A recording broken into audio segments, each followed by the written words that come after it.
because that really sucked.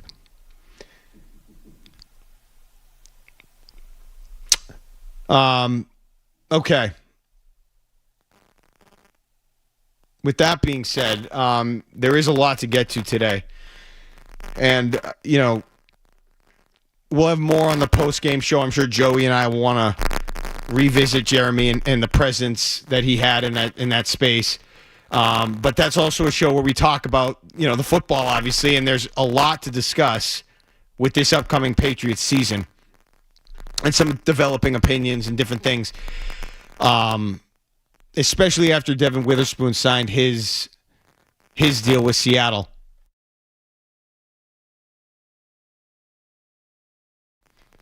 It's just, and I feel really bad. For those that don't know, I forget if I think I did tell this story, but just so you have perspective, my son is here today. Sometimes he's 9, so sometimes we get in a situation where he has to come. There's nobody at home, or we're going somewhere straight from here, so he has to come into the station. He loves Christian Gonzalez. And, for Christmas, he got a Christian Gonzalez jersey, and then he also, at one point, in and around the holidays, pulled a Christian Gonzalez auto out of a pack of cards. So he loves Christian Gonzalez. So, not long ago, this was probably in February, into the offseason, I was on with, I think, Felger and Maz, and we were talking about the Christian Gonzalez contract and all the things that, we're going to go into what it was going to take to keep him and the money it was going to cost and all this stuff. And I said, based on my respect for the cornerback position, which isn't as much, I don't have as much respect for that position as other positions. I was saying on the air that I think actually the Patriots should trade Christian Gonzalez. Keep in mind, you're coming off of the Super Bowl. It didn't look good. They didn't have A.J. Brown. Didn't know A.J. Brown was coming here at that point. It was a poor offensive showing in the playoffs, and you're just kind of down about the way things ended.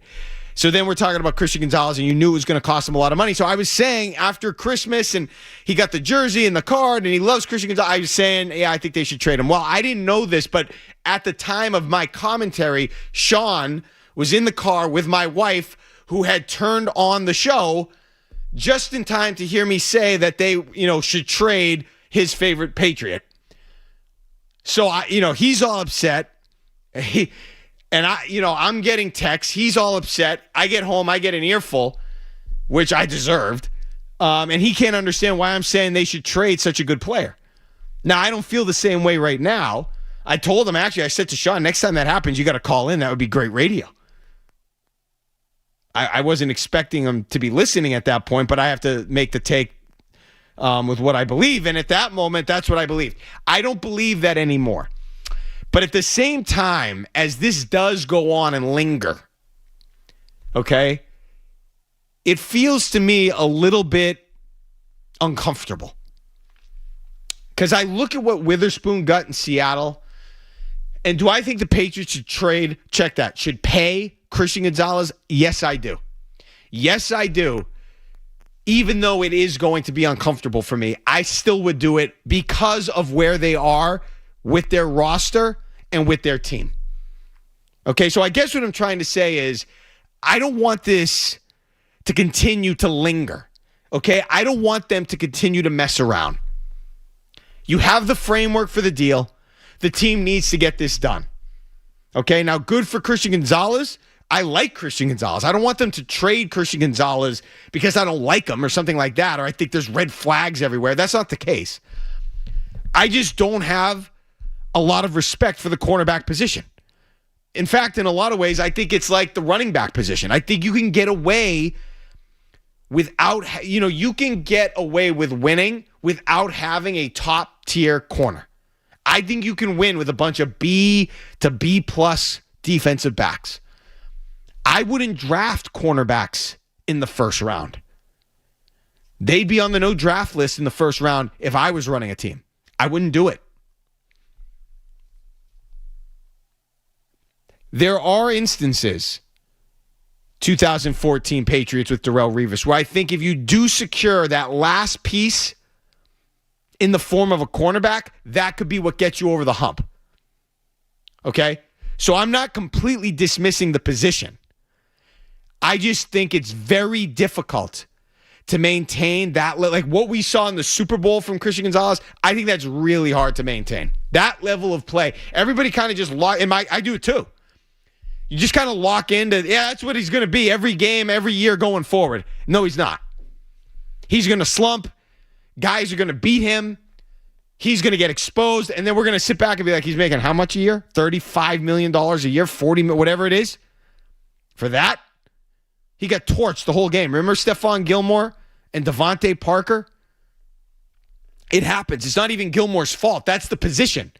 That's the nature of the position. These cornerbacks, they get hot, and then they come way back down. Way back down. It's always the way it goes. And I'm uncomfortable spending that much money. The only reason I'm okay with it is because of where the Patriots are right now. They've got a quarterback that could become one of the best in the league if he continues to do what he did last year, this season, and he could be a top 5, top 3 guy. He was second in the MVP voting last year. He took the team to the Super Bowl. They acquire A.J. Brown for a first-round pick. Just a reminder. They acquire Brown. They've got a great defensive front. They've got depth in the defensive backfield. Their receiver room is filled with depth. So I'm going to bite, and I'm going to say pay him and go all in for this little window here. You're going to eventually have to pay Drake May, but that doesn't mean I'm comfortable because I just think of what the cornerback position has been. I just told you about Gilmore. He had that great year. It was overall, he was good for the Patriots. But to the level that you remember in that defensive player of the year, see, he didn't say, that's not what he did year in and year out. Josh Norman didn't play to the level of 2015 year in and year out. Nnamdi Asomugha, I still don't know what he did. Maybe the best, Revis was really good for multiple seasons. And maybe he's the best example of a guy that was able to keep it going. Woodson, we're talking about the best of the best to ever play. It's just if you think you're going to get Super Bowl Christian Gonzalez game in and game out for the next 3 seasons, I just think you're asking a lot, and that's a lot of money to put towards one player at a position that's so inconsistent. That's all. It's an inconsistent position.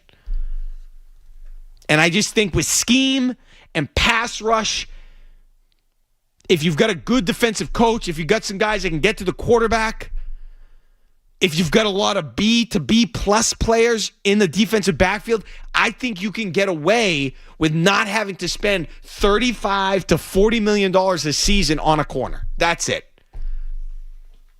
But he was a first round pick. You want to develop and then reward guys that you selected that came through your program. I totally understand that, and I'm not against that. I'm just saying it's uncomfortable because of the position, and I think the league really needs to reevaluate the position. What do I know? I'm just going off of the cornerbacks that I've seen and the teams that have won. I still think pressure up the middle is the most important thing. Can you get the pressure on the quarterback, especially up the middle? Stop the run, pressure up the middle. And then everything flows from there. You need good defensive coaching. You need depth in the defensive backfield. I'm not saying you don't need good corners. That's not what I'm saying.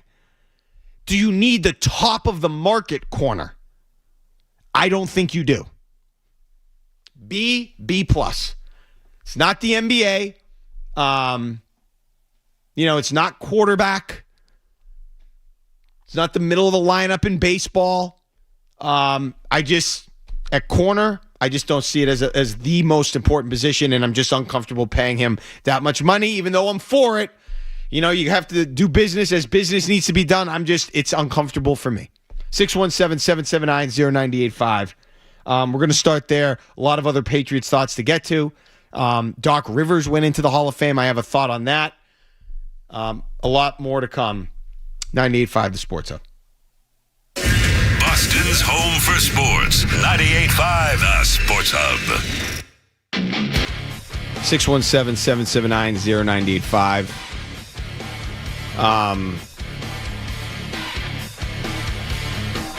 I just want to make something clear. I know that the NFL seemingly views the joint practices as the most important aspect of preseason play. I do not. And I'm not just saying that because I'm one of the co-hosts of the Patriots postgame show. I still think the games mean something. Anybody that knows me or has listened to me knows I'm an avid fan of golf. I love to play golf. And I just think that there is a difference between playing on the range and hitting the range and then playing an actual round of golf. It's not the same thing. And, whether you like it or not, the joint practices that's not a real game. It's just not. It's practice. Witness what Andy Borregales did the other night. Now, I understand that the kicker doesn't necessarily factor in as much to a joint practice, but it's not so much what they're doing out on the field in these joint practices. It's being under the lights for a game. It's just different. And I don't think you can replicate that even if you're going up against the starters on another team. I think the NFL should make it pretty clear that the preseason games still need to be prioritized. I know you have more control in the joint practice, but I just think being under the lights with the actual game structure in place, I feel like makes it a little bit different. And I think you're doing the league, the fans, everybody a disservice by overvaluing these joint practices and not doing what you need to do in the preseason games. If you want to eliminate one of the preseason games, that's fine. Just nothing that happens in a joint practice is going to win me over. It's just not.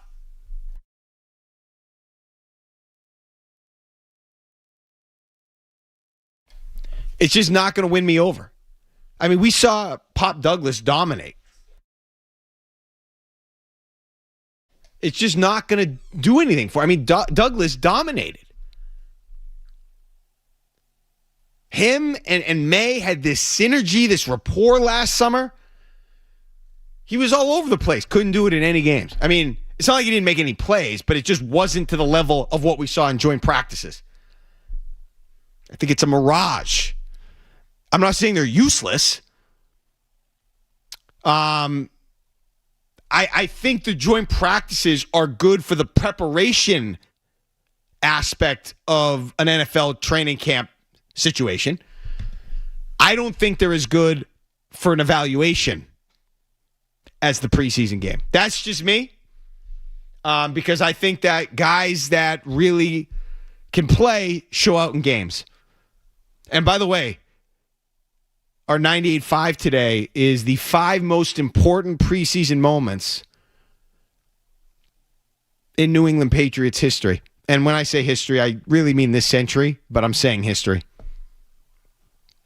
The 5 most important preseason moments in Patriots preseason history. That's the 98.5. We'll do that soon.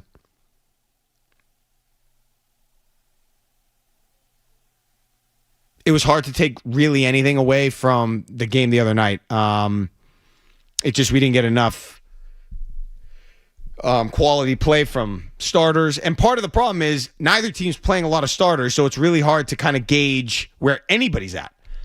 So that's another aspect of this I don't like. I'm cool with eliminating one of the preseason games. You don't need to play 4. But I still think that they should make it so more of those guys are playing. These are football players. Football players play football. Football players are going to get injured. It sucks. I'm not saying play the whole game or go 150%. I'm just saying they should be out there for the preseason game. And in terms of the Patriots, I'm just enjoying this new reality. I just think it's funny how far things have come since the Super Bowl, and I just alluded to it. I was, part of this. After the Super Bowl, everybody was down on this team because of the schedule, because of how they looked in the playoffs, and then ultimately their last game. But with the gift of time and the benefit of time, it's been fascinating to see how things have kind of evolved and how this team is now being viewed. Obviously, the A.J. Brown trade helps. But it's laughable from where I sit right here and now to think this team isn't going to make the playoffs. Now, I get it. It's the NFL. Anything can happen. But at this moment, that's a laughable thing to think about. They are borderline stacked. Drake May is poised to explode, which is crazy considering what he did last year. And if you have where are your reservations? What are you concerned about? Because if you're concerned about something serious, I just like to say or offer the reminder that every team has holes, has weaknesses. If you're concerned about the depth, I heard, I think I mentioned this on the post-game show. David Andrews was talking with, was it Zoe and Beetle? No, it was on the pregame show. I'm sorry, with Jim Murray and Chris Gasper. I'm glad he said what he said because I completely agree. And it needed to be brought to the forefront. David Andrews was talking about, they were concerned about the depth along the offensive line. And Andrews goes on and makes the point that needed to be made, saying that any team that loses key starters on the offensive line is going to have a problem. Any team. Yeah. You start losing starters, you're going to have a problem. Now, I get it. If you're a team that's drafted well, maybe a guy comes up and you don't really miss a beat, but if you start losing significant personnel, you're going to have a problem. So, the pass rush, the edge rush, do they have stars on the edge? No. But I don't know. They got two guys that are good up the middle, and I'm excited to see what they can make. Who could be the Caleb Chase on this year? Who can emerge in a role like that this year? I know everybody's been watching Gabe Akis. I don't know, but I'm excited to see who kind of can emerge at that spot. And when you got other good players out there and a good line and a good secondary, you're going to give those people on the edge a chance to produce, and I'm excited to see who takes advantage of it. 617-779-0985. Mark Dondero on 98.5, The Sports Hub. Boston's home for sports. 98.5, The Sports Hub. And hey, Danny. Hey, bud. How you doing? Good. How you doing, man? Good. So I'm going to miss you on Sunday afternoons. How many you got left? Oh, you know what? I haven't even counted. Up until the season, I think. So what's that, okay. three, 2 or 3? Yeah.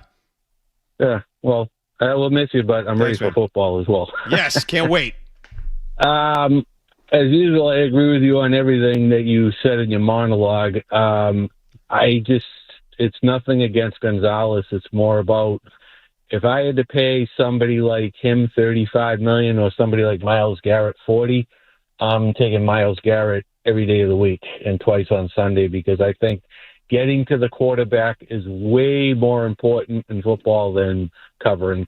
And especially in today's football where there's so many, even though I hate the term, off-schedule plays, you know what I mean? Yeah. If you can't get to the quarterback, you can be the best CB in the game, but if a guy's got like 8, 9, 10 seconds to throw, then, you can't keep up that level of coverage for that long. Correct. Especially when it comes to the playoffs, getting to the quarterback, yes, especially up the middle. But, if he's looking to, set the thing where he's looking to be the highest guy paid next year, too, I was always for the player, but if he's going to be that greedy, if you give me 2 number 1 picks for him, like yesterday from a team that might be garner like a top 10 pick, see you later. I'll drive him to the airport. Right. That's it. All right, See you, thanks, bud. Danny. Take Good to care. hear from you. I mean, look, and I've had my issues with defensive ends as well, but edge pass rushers. I value the guy up the middle. I love Chris Jones. That type of player. However, again, it's just more about the position than anything else. I just think it's a more consistent position. You don't need to get to the quarterback to impact the game. You could do it with just pressure. I mean, we saw it, I thought, in the preseason game. I thought that was the best moment for Gabe Akis. I thought that interception, the first one, I know the Patriots got a bunch of turnovers. That first one, I thought his ability to sort of push the tackle into the lap of Anthony Richardson is in large part what helped create that turnover. Richardson felt a little bit uncomfortable because of that pressure and having his lineman shoved in his face. Probably got him off the spot just enough to make an errant throw that led to the pick. And I think it's as simple as that. I just think it's more consistent. Just think of the NFL. Okay? Even though I've talked about some of these players, these ends, these all-time great defensive ends that have won nothing, J.J. Watt, Myles Garrett, guys that weren't able to turn around a franchise. If you're talking about their individual play, there's no drop-off. What's the Nnamdi Asomugha equivalent in the NFL for a defensive end? I bet you can't come up with it. Because the great defensive ends stay great. Their production remains the same. You can't really avoid dealing with one of them. You can sort of avoid a corner. And like I said, you've just seen a lot of inconsistencies with corners around the league for a long time. I'm not going to go through the whole list again. I just don't think you see it at defensive end like you do corner. That's why I'm uncomfortable with paying the corner position. It's an inconsistent position. Nothing against Christian Gonzalez. He plays it great. And I would argue that maybe what we saw from him in the Super Bowl was the best individual performance by a cornerback in the history of the New England Patriots. And that's saying a lot when you consider, Ty Law and Malcolm Butler doing what he did. From beginning to end, I thought what Gonzalez did in that game was as good of a beginning to end performance in a Super Bowl as I've ever seen from a Patriots corner. There's been a lot of good ones. Gilmore was good. He had that interception in the Super Bowl. So there's a lot of things that, you could consider, but I just think with what we saw from Gonzalez in that game, it was as good as I've ever seen. And it's a shame it's not a more consistent position. That's it. And again, I'm not saying you don't need cornerbacks. You do. You need quality play. I just don't know if what you have to spend, the same goes for the Seahawks. And John Schneider out there, nobody's been better drafting players. I'm almost surprised he gave that deal away. I'm just uncomfortable because I don't think you're going to get the production that you want to get that's on the level of the contract he's going to receive. It's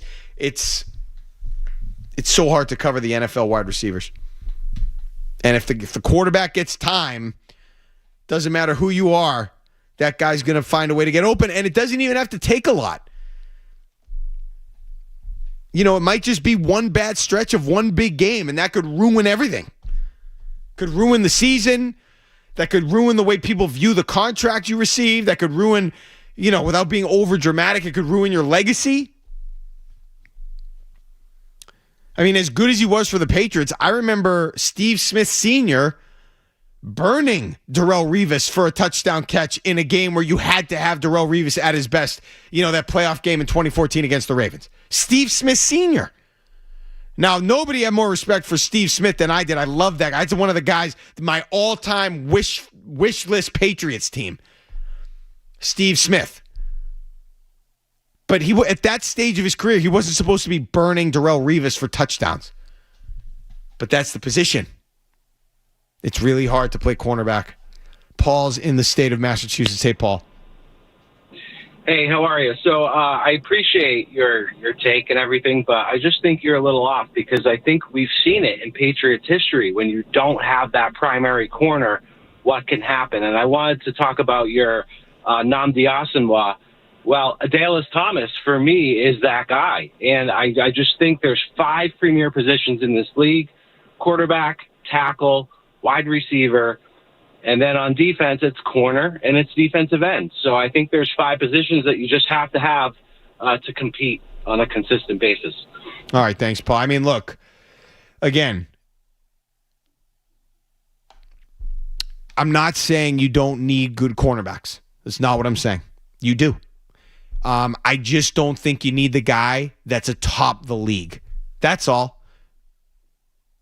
Yes, Paul was right. A lot of the Patriots' success coincides with having that top corner. You know, they won with Revis. They won with Gilmore. They won with Law. They won with, I don't know. They win with, Asante Samuel wasn't really a top corner. They never really won with it. But, if they had a better corner and Samuel can intercept that pass, they win the Super Bowl against the Giants and they go undefeated. I don't know. I'm just saying, who was the top corner that the Chiefs had? Who was their number 1A corner in all those years they were winning? Who was the top corner when the Giants kept beating the Patriots? Who was the 1A corner on the Eagles when they won a few years ago? You need the depth. You need quality play out of the defensive backfield. I just don't think you need the corner. And maybe part of the problem was, or with the Patriots situation, maybe the reason they had all those guys was because Bill couldn't do it the other way. Did you ever think of it that way? Maybe Bill Belichick was incapable of doing it the way that these other teams have done it. I'm not saying that definitively. Maybe he wasn't. Because keep in mind, in 2014, that defensive backfield was awesome, and those weren't all guys he acquired. But when you talk about the big boys, Stephon Gilmore, Darrelle Revis, Ty Law, none of those were guys that Bill Belichick drafted. So yes, the Patriots always had one of those top corners. At least it felt like that when they were winning all these Super Bowls. But they were never, that top corner was never a guy drafted by Bill Belichick until now in Gonzalez. And it's funny that Belichick's not even here for it. He had to acquire those guys. What I'm saying is if you're able to draft those types of players in the second, in the third round, you don't have to give up that contract. You can if you want to. That's your decision. I just think you can do it with a bunch of B plus guys. I don't think you need everybody. I don't think you need a top of the league corner to win at the highest level in the NFL. And I just think it's an inconsistent position. I don't agree with the caller. I think the most important positions do not include corner. I think it's interior pass rush. I think it's pass catcher. Obviously quarterback. I think it's tackle. Up the middle. I want strength up the middle. Those are the positions that I like and that I would pay top dollar for. 617-779-0985. When we come back, we're going to do we'll do the 98.5 when we get back. Top 5 Patriots preseason moments ever. Mark Dondero, 98.5 The Sports Hub. Boston's home for sports, 98.5.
All right, back here, 98.5 The Sports Hub. Somebody on Twitter mentioning Otis Smith's performance in Super Bowl 36. I'd have to review what he did. I know he had the fumble recovery in that game. Was he the one that picked up the fumble that got called back to? I don't remember what his specific stats were in the game, but we can look that up. But yeah, I mean, look, especially when you factor in how the offense was playing for the Patriots in this past Super Bowl. It just, what Gonzalez was doing there before the half and all of the above to kind of keep them afloat was incredible. And some of the visuals on those plays were incredible. Diving, pass breakups right before the half, the timing. Otis Smith in that game, 5 tackles. I mean, it was fine. I don't even remember. Was that him who? No, it was Tabucky. It might have been Tabucky Jones. I don't know who picked up the fumble. I think it was Tabucky Jones. Was Tabucky Jones? Okay, so whatever. Yeah, I'm not going to put Otis Smith there. I think Otis Smith picked up the fumble in 96, didn't he? Against the Jaguars that kind of sent them to the Super Bowl. Yeah, whatever. So, everybody contributed in that game. Again, I don't want it to come off like I don't think the Patriots need cornerbacks or it's just a completely useless position. That's not what I'm saying. You need good cornerbacks. But you also need to acknowledge it's just an inconsistent spot in the field. And frankly, I think if teams tested Revis more, he would have been exposed too. He was just so good in 2009 and 2010. Teams were just like, forget it. I'm not even going to bother there. And they gave up on the whole idea. All right, the 98.5. Top 5 Patriots moments in preseason history. Okay. One of them I just need to confirm something on. But the number 5 moment, and we're going to go 5-1. Okay, the number 5 moment in Patriots preseason history. Hall of Fame game 2000. Now, did anything significant happen in that moment? Not necessarily. But Bill Belichick is on the record of saying after that game what he saw from Tom Brady. And keep in mind how early in the preseason that game takes place. I mean, you're barely in training camp. Bill Belichick is on the record saying it was after that game where they felt like they made the right choice in drafting Tom Brady.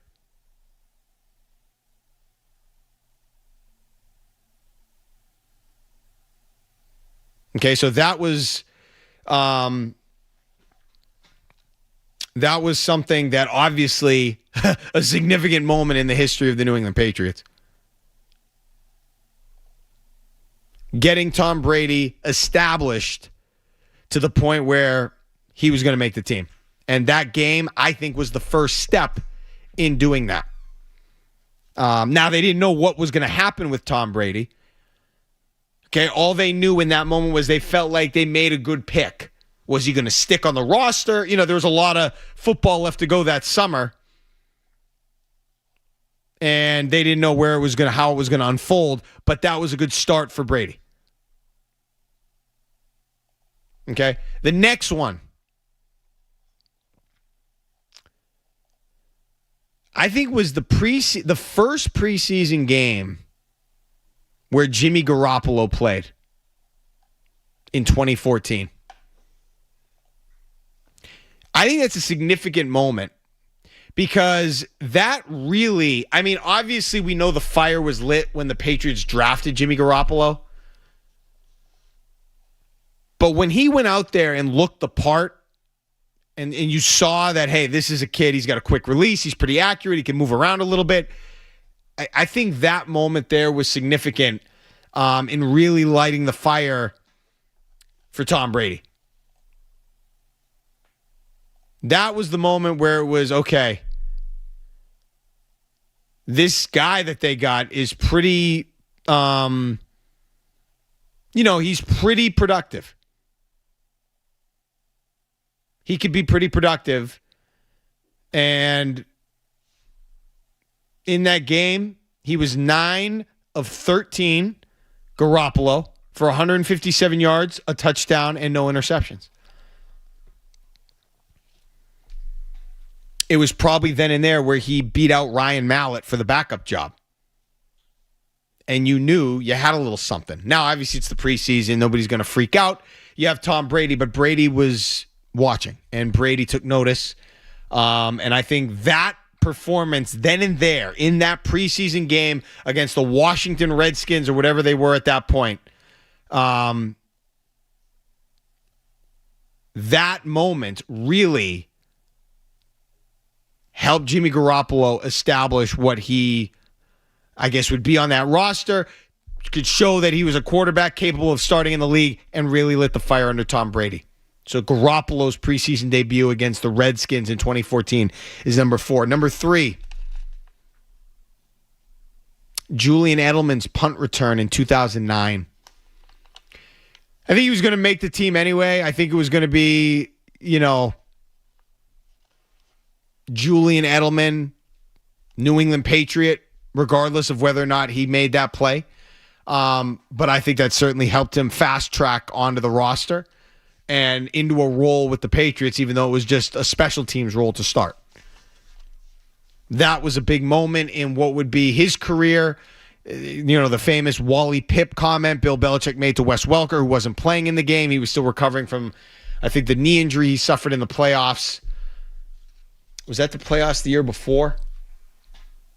I don't remember what the knee injury, if that was the knee injury, he was coming off of the knee injury or what. But the Edelman punt return sort of put him on everyone's radar, including Bill Belichick. That's probably what solidified his place on the roster, and he was able to create his own path from there. And obviously he turned into the receiver that we all know and remember fondly to this day. So I think it was Edelman's punt return at number 3. Number 2, another very important moment from the same game, Malcolm Butler and what he did against the Washington team in 2014, that same game Garoppolo debuted. I've tweeted this. I tweet it every year. I was all over Butler in that game, and I was tweeting about the presence. Because keep in mind, at that time, you're starving for that Super Bowl. They hadn't won since, Spygate. They hadn't won in a decade. And anybody that came around that looked like they could contribute, you wanted to pay attention to, you wanted to make note of, and I did about Butler that night. I wasn't the only one, obviously. A lot of people took note of what he was doing, but he was all over the field. He kept popping. He kept making plays. And we were all there tweeting about it. Malcolm Butler, once again. Malcolm Butler, pass breakup. There he is, Malcolm. Who is this guy? Maybe this guy's a player. He might stick, blah, blah, blah.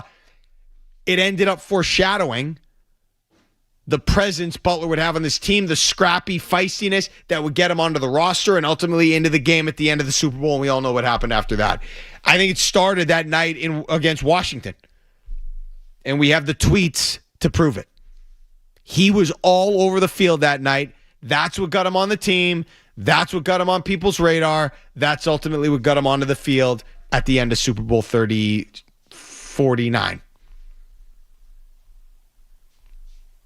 That was the second most important preseason moment in Patriots history. And I'm going to go with this one as number 1. People don't remember this, maybe. Maybe they do. But I couldn't find video of it anywhere, and if it was out there, I feel like I'd find it. There was a preseason game in the year 2000, so we're going back to Tom Brady, against the Detroit Lions. And I think it was the first preseason game of the training camp. Maybe not. It's not important. But in that game, towards the end of the game,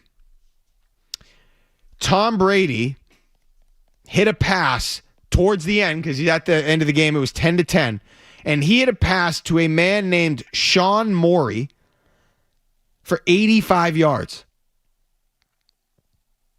It set up a game-winning field goal by Adam Vinatieri. Brady in the game was 10 of 15, 129 yards, including that 85-yard pass to Maury. And I think that was the biggest moment in the history of the Patriots preseason, because I'm going to say this, and I have no proof of this. I think that's what kept Tom Brady off the practice squad and on the roster. I think it was that game and that pass. I think that's where, and again, no, I've never heard this discussed. I've never heard Belichick talk about it. If I'm going to venture a guess, I would say it was that moment that kept Tom Brady off of the practice squad and, out of harm's way in terms of another team maybe poaching him. That's what convinced Belichick to carry the fourth quarterback. That play, that moment right there. And when I said it was the first preseason game, it might have been the one after the Hall of Fame game, because the Hall of Fame game is obviously the first one. It was that moment, I believe, that got Brady onto the roster that kept him on the New England Patriots. That preseason pass. The most important play in the history of New England Patriots preseason football. There's your 98.5. If you could think of any other preseason moments that I forgot, chime in. I'm sure there's other big ones. Other noteworthy moments or fun ones that I just can't remember. But those are the ones that I came up with. Big moments that impacted the team for years down the road. So, all right, we're going to get a headlines. No commercials. We'll be back here. I want to talk about the Doc Rivers stuff. I also, there's also a thought on that involves the Patriots in a way. But the Doc Rivers stuff, and I do at one point today have to make an apology to Dan Shaughnessy. I have to. I don't want to, but I have to. So we'll do all that. 617-779-0985. Mark Dondero, 98.5, The Sports Hub. From the Town Fair Tire Studio, this is strong finger all up and go. This is home of the 18-time world champion Boston Celtics. WBZ FM and HD Boston 98.5. The Sports Hub. Sports Hub headlines. Red Sox. They're currently playing their rubber game against the Pirates. They're in Pittsburgh. It's not going well. They are down a touchdown. It is the fifth inning. 7-0 Pittsburgh.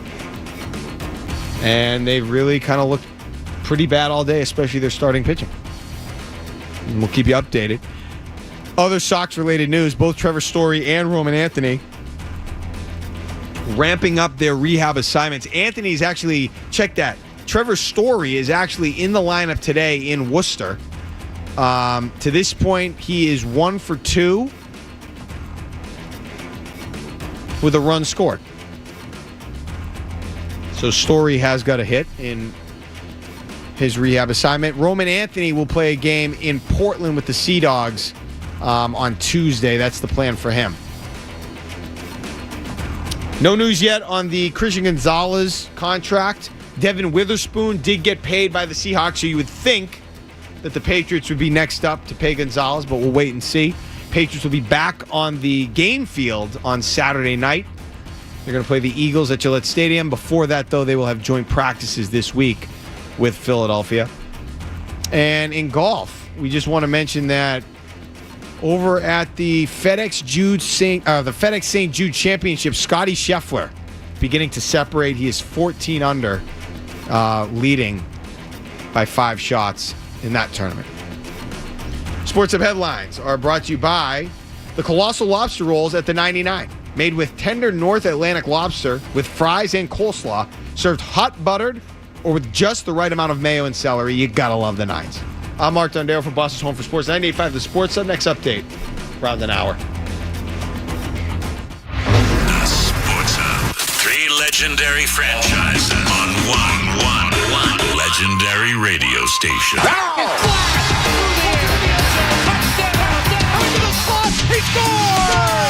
It's the Sports Hub. No matter what team, no matter what player, no matter what coach, no matter what game, it all happens here. Hey, it's not my top sport, but I just feel like the Basketball Hall of Fame is a joke.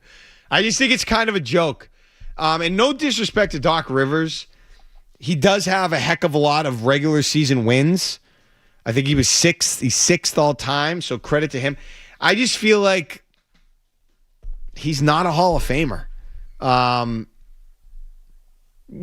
have nothing against Doc Rivers. I think he was, he obviously, I appreciate what he did with the big three and all that.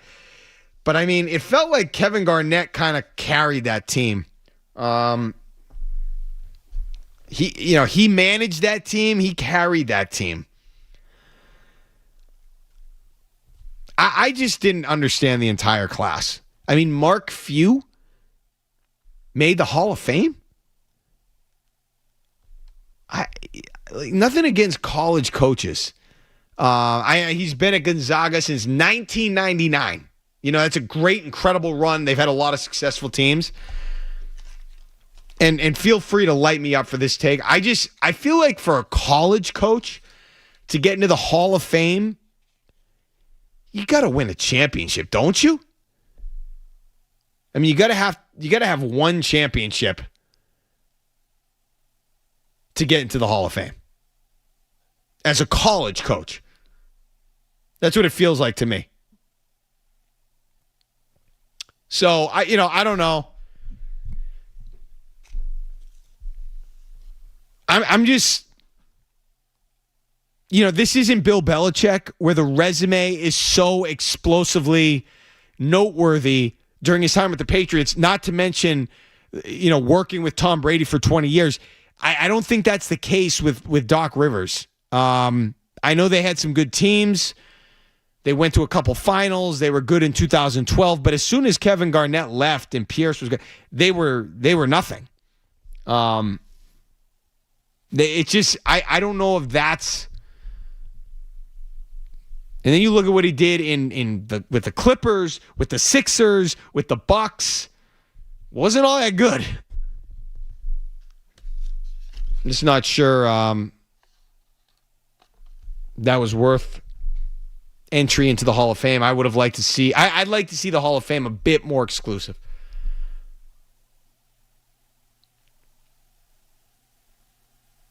Just a bit more exclusive. But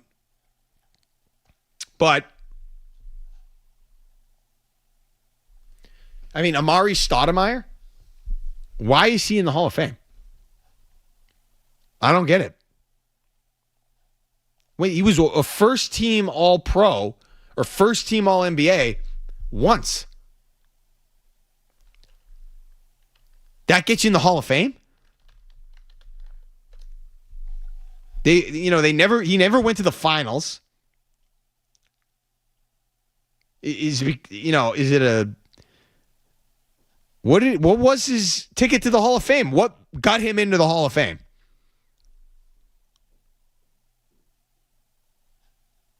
He's on the All-NBA second team 4 times. All right. He had a good stretch. I can't think of one thing he did in the playoffs. Not that I was following every second of Phoenix Suns basketball. I don't understand. Like, that feels like a reach. 6-time All-Star. 1 first-team All-NBA. This goes back to they need to change how some of this works. I think the Hall of Fames need to change how they view some certain players. I think if your resume, if your legacy is born out of what you did in the playoffs, I think you should be in the Hall of Fame. And I'm not talking about one magical run. I think you should be considered for the Hall of Fame. As long as the rest of your existence isn't just average. So I guess I'm kind of coming around on some of this. Because I just look at some guys that are in the Hall of Fame the crowning one to me, everybody that listens to me knows is Julian Edelman. I just think what he did in the playoffs was so spectacular. You need to put him in the Hall of Fame. And again, it wasn't just in the playoffs. That was the guy we saw during the regular season too.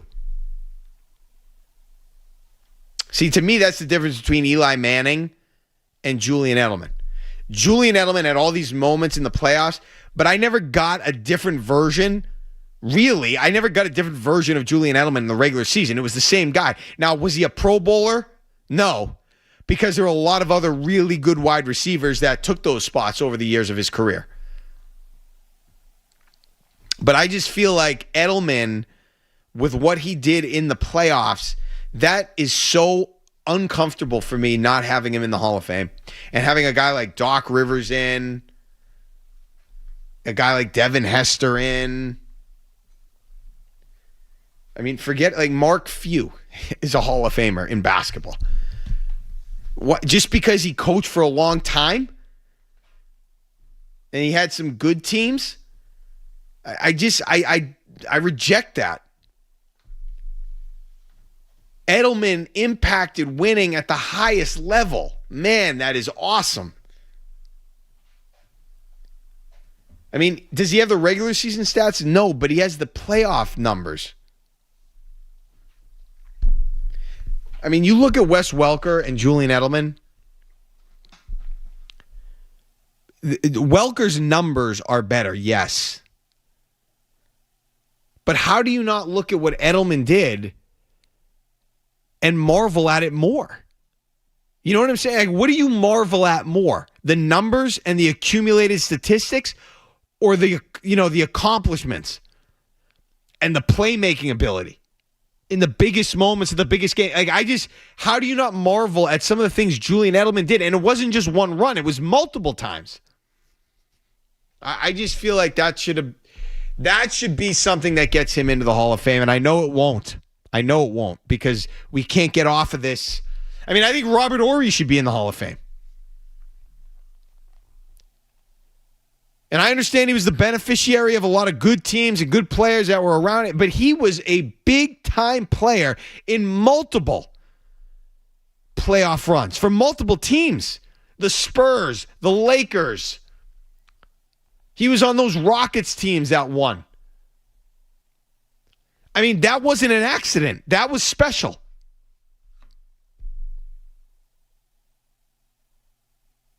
I'm uncomfortable by all of it. If you have one good postseason, fine. That's not enough. If you're wildly different during the postseason glory run than you are during the regular season, fine. You take that into consideration. I know Eli Manning's going to get into the Hall of Fame at one point. I know they're not going to be able to keep him out, and that will be a disgrace the day it happens and Julian Edelman is still sitting on his couch. That's going to be a disgrace when that happens. It's disgusting when you look at what Edelman accomplished that he doesn't even get considered for the Hall of Fame. Disgusting. And I don't care about the stats or anything like that.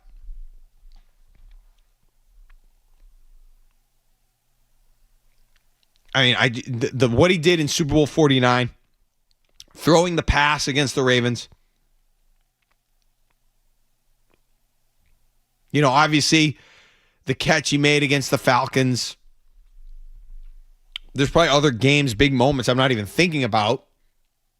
Because, he did so many spectacular things. Obviously, he was Super Bowl MVP. The last time they won it was that Super Bowl 53. The third down catches against the Chiefs. My God. I mean, can you imagine Devin Hester making those plays? That is the stupidest thing of all time, and I know it sounds like I'm trashing Devin Hester. I don't mean to be. That player could not sniff coming up in those moments and making those plays. And Edelman was just time and time again made the plays in the playoffs. It's disgusting that he can't even get a look. Disgusting. And if you don't think so, you're just a numbers honk. And I have no respect for you. I cannot do it. I'm going to look at a random Patriots playoff game, one I don't even remember. You know, because some of them didn't even feel that big because it felt like a foregone conclusion they were going to dominate and all, you know, the tomato can games. Of course I can't. Okay.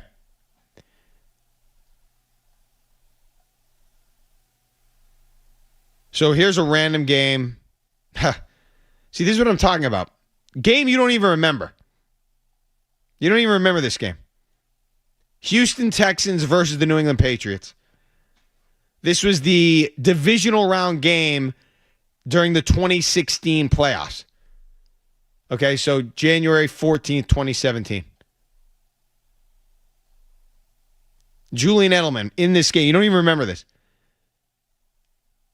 He caught... This site's terrible. Where'd it go? Here. He caught 8 balls for 137 yards, including a 48-yard reception.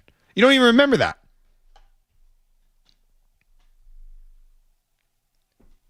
He was targeted 12 times, or check that, 13 times he was targeted. He caught 12 balls.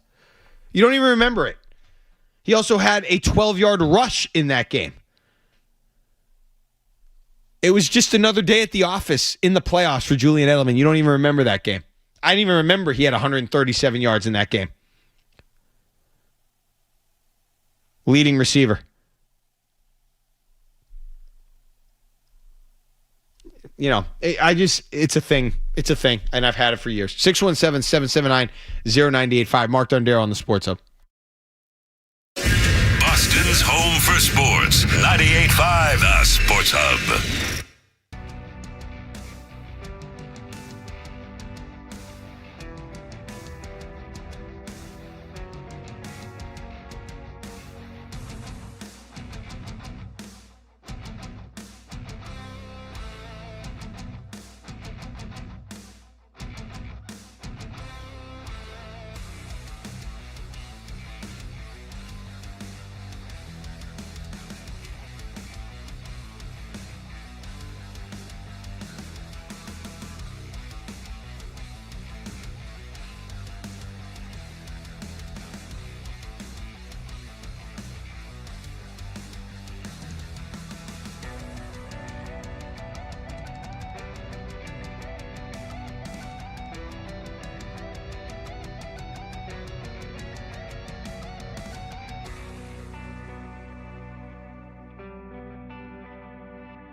Right back here, 98.5 The Sports Hub. Yeah, I just think they need to adjust that. You know, we can look at other random guys. There's just so many moments authored by Edelman. It's just uncomfortable. I'm looking at another random game. This is from 2015. They didn't win that year. It was against the Chiefs in the playoffs. Edelman in that game. Edelman in this game. Chiefs 2015 divisional round. Okay. He went in that game. He ran the ball once for 11 yards. He was targeted 16 times, made 10 catches for 100 yards. 16 times. Patriots won that game 27-20.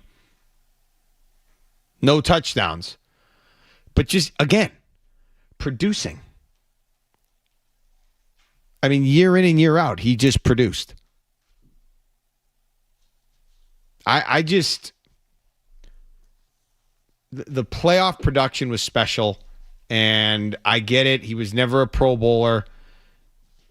You just that's really disappointing that guy's not even considered for the Hall of Fame. But Doc Rivers is, or Amari Stoudemire. Imagine like Amari Stoudemire.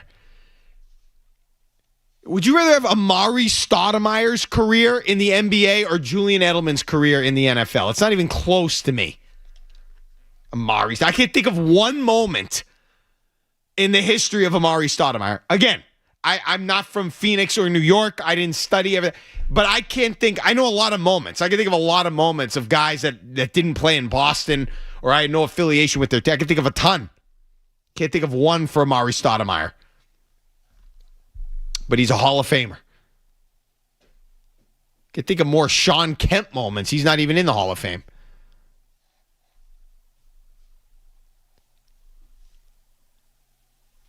So that's disappointing. It was good to see those Celtics up on the stage with Doc Rivers. It's interesting. When you really think about it, was that the most... I know baseball is a different sport. You could argue, out of all the championships that this city has seen over the last 20 plus years, 25 years, was that team the most dominant of any? The only team that there's two that I think you could put in the running. And I think there's one that goes ahead of them. And I think that is the 2004 Patriots. I think that team was so dominant. They're the top team on the list. They had Brady, they had Belichick, they had 2 championships in their back pocket. Winning the title just felt like a foregone conclusion. But that Celtics team wasn't that far behind. And the other team I had in mind was that 2018 Red Sox team, but I can't put them, too high on the list because David Price was their key starting pitcher during that run, and their, ALCS MVP was Jackie Bradley Jr. So obviously that's baseball, and weird things happen in baseball. And they won 1 million games. What was it, 108 wins or whatever it was?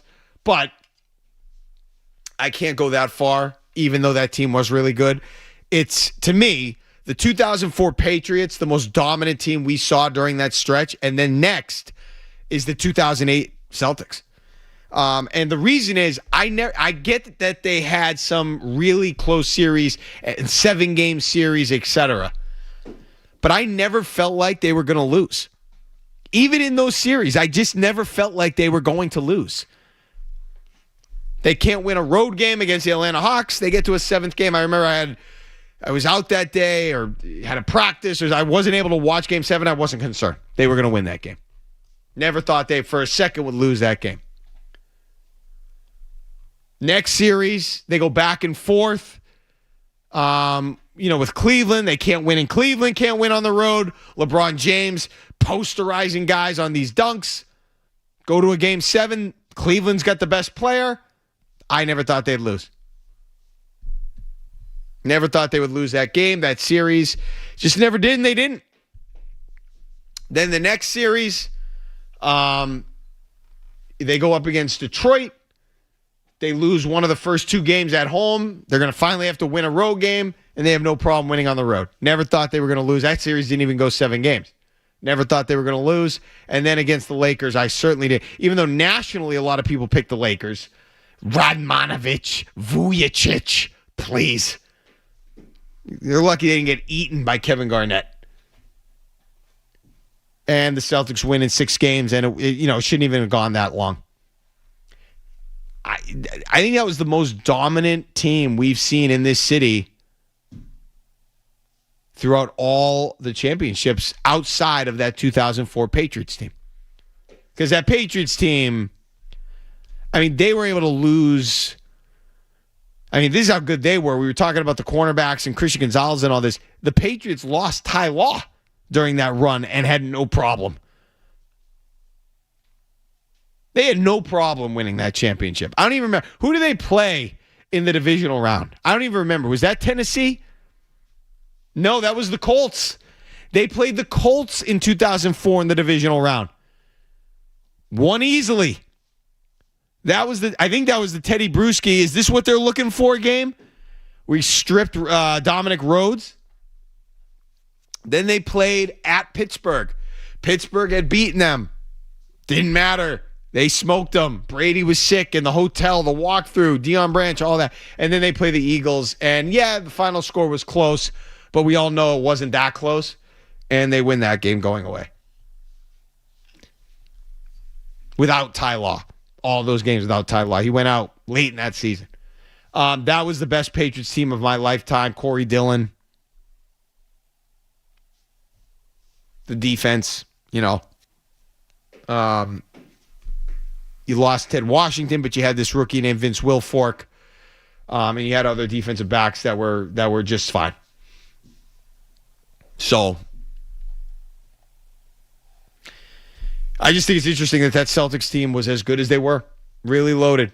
Pierce, the closer, Garnett, the culture, defense, reliable offense, the shooting with Ray Allen, Rondo, defense and the facilitation, the physical presence of Perk, who Doc Rivers, I don't think, mentioned in his speech. I thought that was interesting. But he mentioned Big Ol' Baby.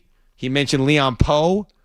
He didn't mention, Posey, 3-and-D, Eddie House, a spark offensively off the bench. It was a damn awesome team. That was a great team. That was a great Boston Celtics team and a fun season. And hey, credit to Doc Rivers. He did enough. And that's his entire legacy, that team. I thought the best part of Doc Rivers, or this is unfair, but my favorite contribution to basketball from Doc Rivers, outside of that championship, I thought he was an outstanding broadcaster. I loved him on the color call. I thought he was really good as a color analyst on ABC in between when he was the coach of I think it was between the Magic stint and the Celtics. I thought he was really good.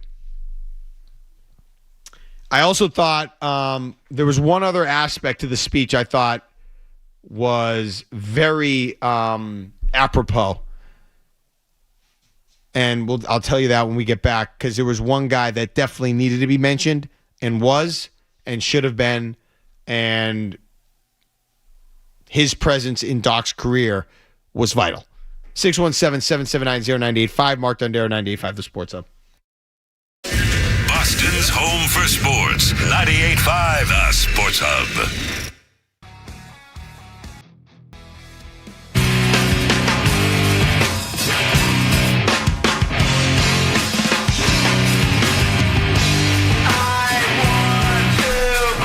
Back here, 98.5 The Sports Hub.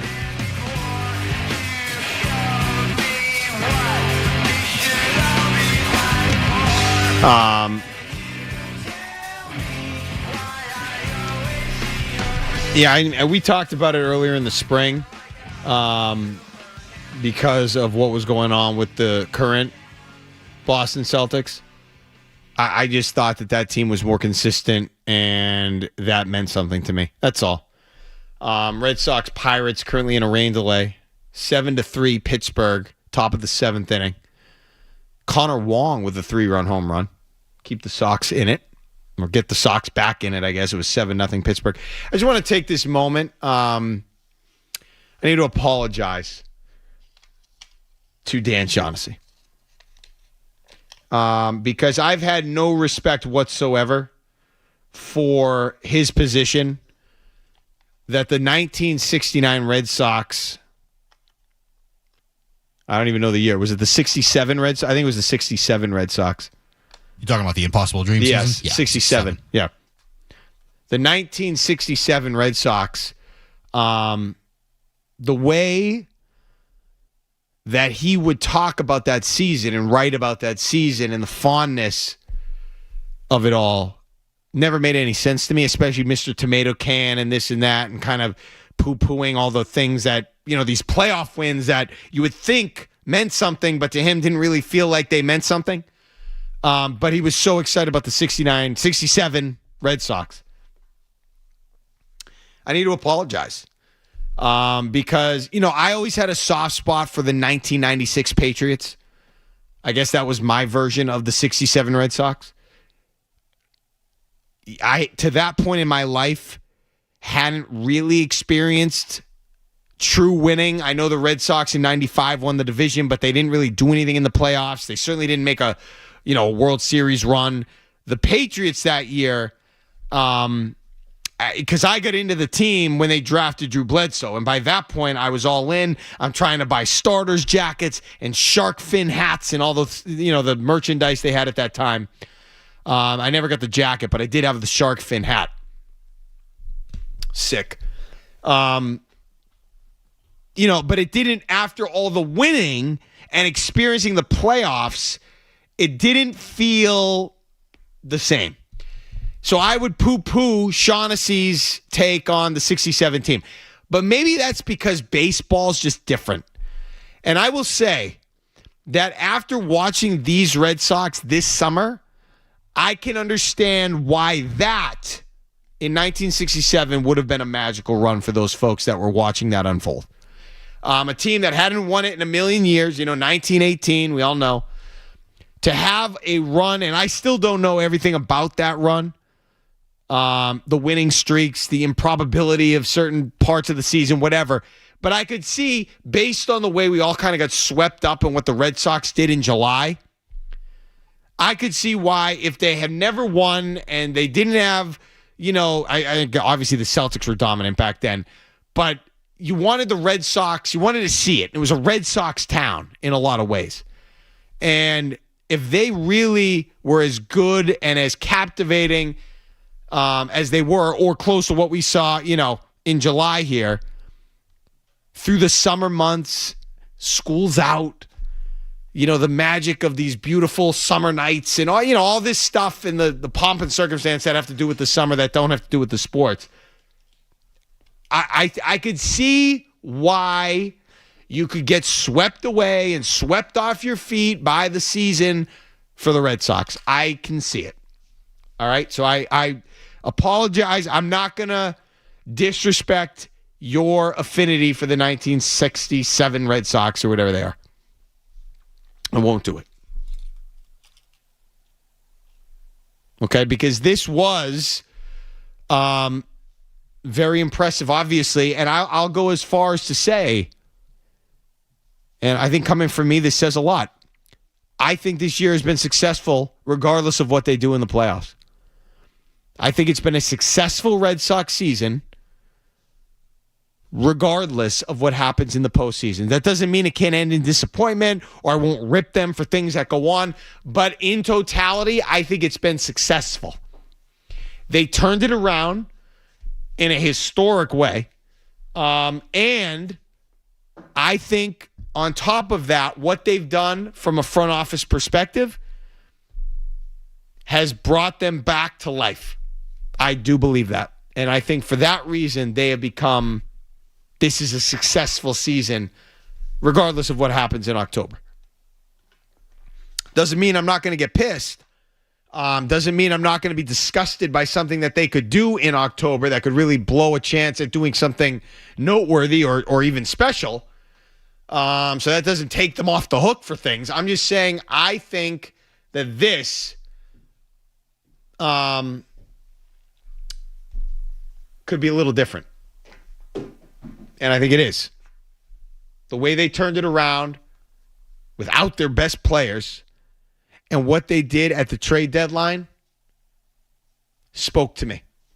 And as a result, I think it's a successful season, even if they bottom out in the postseason. We'll see how it, unfolds. I reserve my right to change my mind here, but I'm pretty confident in saying I think that this is a season that was a success. Because of mainly what I saw them do, and John Henry and people I've talked to have told me that behind the scenes, John Henry really was working to turn things around and was really trying to prioritize winning. And that means something to me. So good for John Henry. He should be a legend in this town. I don't like seeing him blasted. I don't like seeing shirts made with his clown nose on it or whatever. He should be a legend here.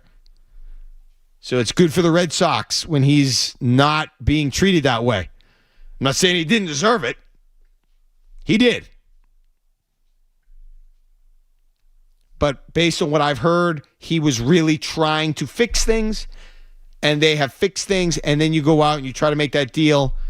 You make the Adley Rutschman deal.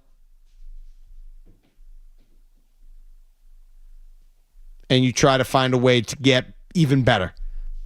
Even though you have guys that are supposed to be coming back. We don't know about Garrett Crochet. He's probably not going to come back. But Roman Anthony's supposed to come back. Trevor Story's coming back. They could have easily just that would have been enough. We're getting that's our trade deadline acquisition. Our guys coming back. They weren't happy. They weren't satisfied. They continued to try to find ways to improve the team. Was it perfect? It's not perfect. Is it what it used to be? No. But fine. So I give them credit for that. 617-779-0985.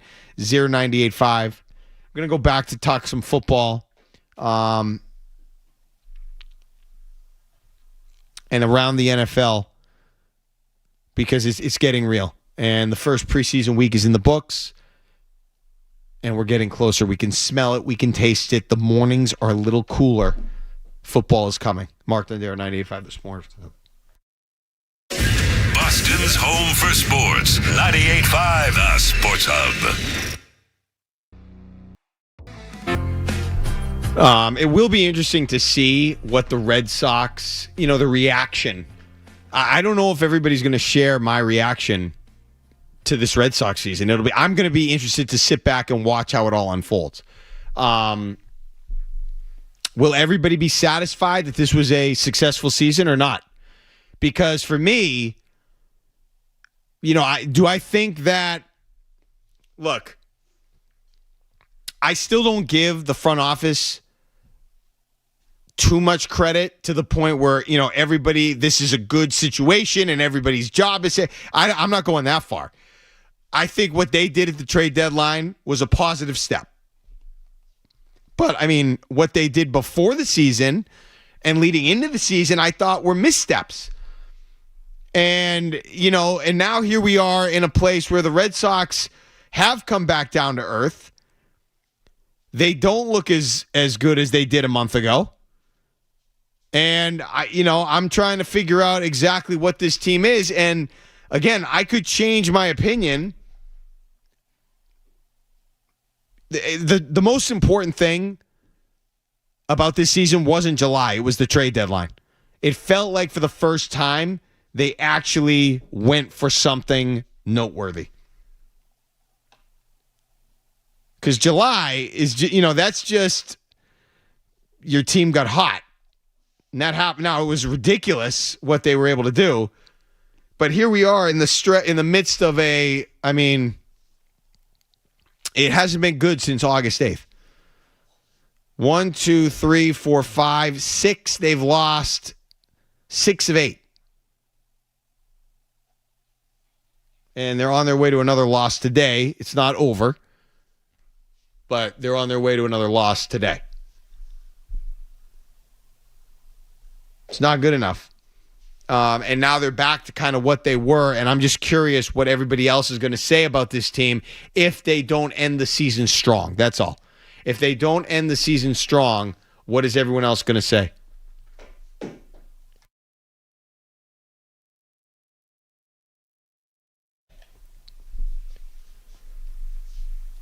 And we'll see.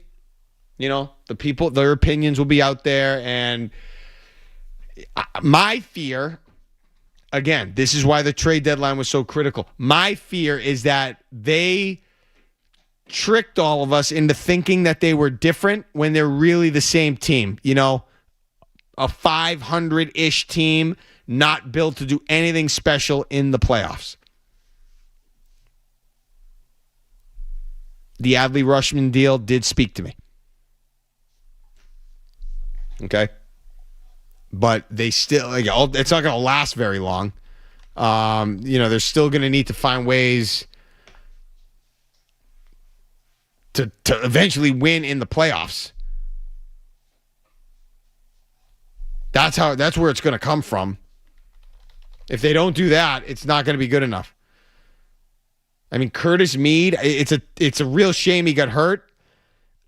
That's not going to be enough. His injuries, that's not going to be enough for me to say, well, look at what they did there. I mean, the Meade deal. Look, he was hot this year, but a few months ago he was getting DFA'd. That's not enough for me either. So I don't think it's going to be.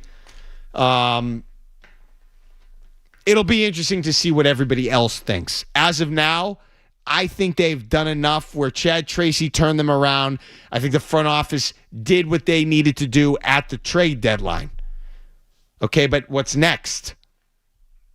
How do you keep it going? How do you solve the problems, the pieces that didn't fit? What do you do to address those issues? Where you are missing out on other things, what do you do to fix that? Like, how do they go on from here is the question. We'll have to wait and see.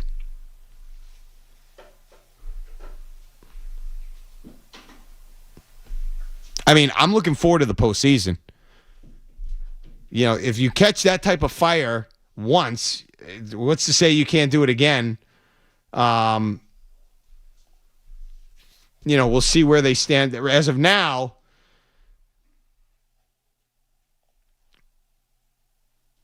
I mean, it's amazing how they've been able to separate themselves, even after this losing streak, losing 6 of 8. Or maybe 7 of 9 after today. They are still in great position in that second wildcard spot. 5.5 games up on the next team behind them. It's a great position. Absolutely insane. It's an insane turnaround. But there's just a long way to go until October. It's still only mid-August. And anything can happen. And it'll be interesting to see how where people's minds, where their heads are at 6 weeks from now. 617-779-0985. Let's get a quick headlines. I'll update you. Something unbelievable just happened or recently happened in the golf tournament. I'm just going to let you know. I can't believe what I saw there. They need to change rules or something to fix that. But we'll get to all that. We're going to get a headlines. We'll be back. Mark Dondero, 98.5 The Sports Hub. From the Town Fair Tire Studio, the game is on the Sports Hub. Goes to the backhand and score! Two-hand slam! Boston's home for sports. I love this team! 98.5 The Sports Hub, a Beasley Media Group station. Sports Hub headlines.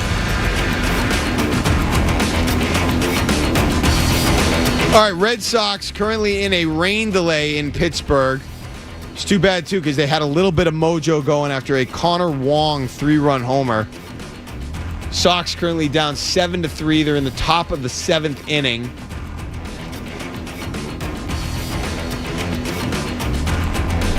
But they had the momentum. We'll see if that game resumes. Other things of note today, Red Sox related.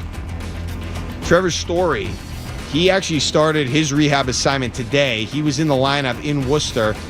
And let's just check what's going on with him in Worcester. He had been 1 for 2 to this point.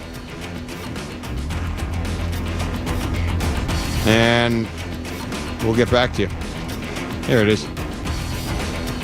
Game has gone final in Worcester. There we go. And Trevor Story on the day, he was 1 for 2. So he got a hit in his first game back. We'll see when he ends up back in Boston. Roman Anthony, he will be playing in Portland on Tuesday. Patriots, they're going to be back on the game field. Their second preseason game, that's going to be next Saturday. You can hear it right here on 98.5 The Sports Hub. 7 o'clock kick. Going to play the Eagles. They're going to have joint practices. No word yet on the Christian Gonzalez contract, even though Devin Witherspoon of the Seahawks got his deal yesterday. $100+ million guaranteed for Witherspoon. We'll see if that Gonzalez deal is imminent. And in golf, Scotty Scheffler currently up 5 shots at the FedEx St. Jude Championship in Memphis, despite some terrible luck earlier in the round. I'll tell you about that in a second. Sports Hub headlines are brought to you by Boston Prolotherapy. Don't let joint pain keep you off the court, course, or trail. Eliminate that pain with Dr. Franke of Boston Prolotherapy. I'm Mark Dondero for Boston's Home for Sports 98.5, the Sports Hub. Boston Talk Sports. Trade Drake May. We all know what, but we won't say what. Yeah, worst take on these airwaves in the last 24 hours. We may not take a call today. The Sports Hub. The Bruins, the Celtics, the Patriots, the Sox, the Revs, and you. We're Boston's Home for Sports. 98.5 the Sports Hub.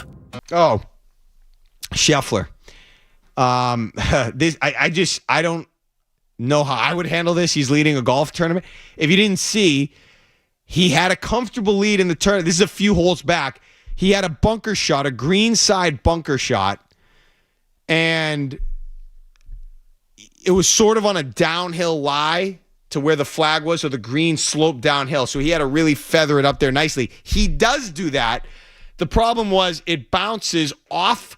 Instead of landing soft on the green and trickling down to the hole, it bounces off a sprinkler head, kicks forward because the sprinkler head was tilted, and then cruises down the green, past the hole, and into the water off the other side of the green. Awful. So his lead at that point was cut to 1. He has built it back up. What does that say, Sean? Is he at minus 14 still? Yeah, so he's up to 5, so he looks like he's in control here. But, I mean, it was as good of a shot as you could hit. Perfectly execute. Nice height. It was landing. So he was going to trickle down to probably, 2 feet, 1 foot. Instead, it hits the sprinkler head. I mean, golf's hard enough.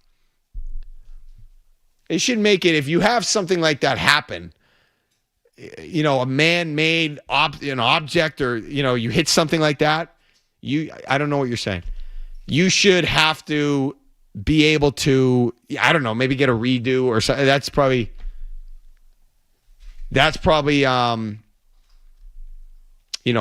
weak sauce. But I mean, that's where just it lies. It's an awful break. Yeah, that's right. I had a Frankenstein's fat foot. I get it. That's just an incredible break. Good for him though that he was able to recover. He probably, I don't know what happened after that. He probably hit it to 2 feet again and tapped in for bogey. If that was me, I'd make a quad. But, yeah, there's your update on the FedEx St. Jude Classic there from Memphis. By the way, real quick, I'm not going to go into this. Props to the LPGA. Why is there... figure it out, PGA Tour. Why is there a stop in Memphis? And don't get me wrong, I understand nothing against Memphis, and this is probably in association with the St. Jude Children's Hospital, and it's a great cause. So I'm not saying the tournament, shouldn't be in Memphis, but why does Memphis have a PGA Tour stop and Boston doesn't? Especially in the middle of August. You know how hot it is in Memphis in the middle of August? I used to cover the University of Memphis when I worked in northeast Mississippi, and it is hot.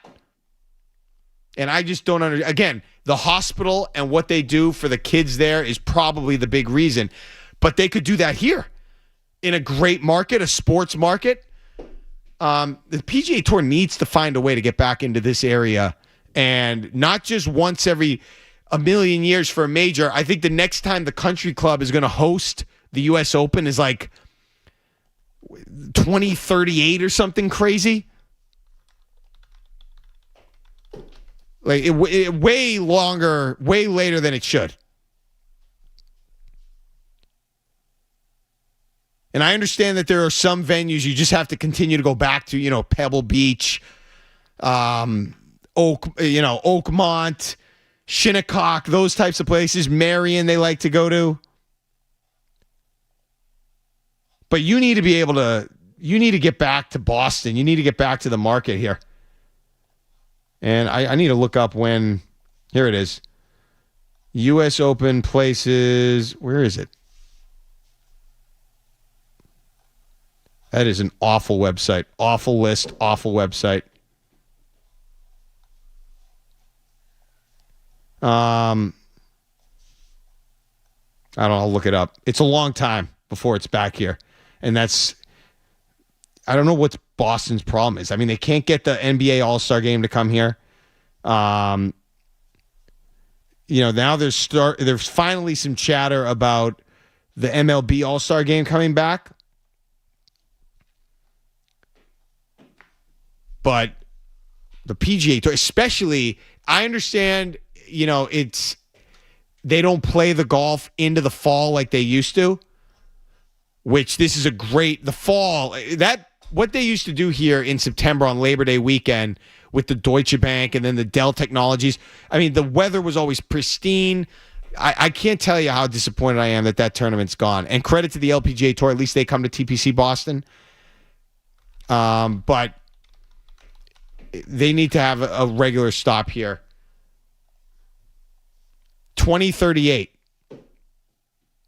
So it was here in 2022.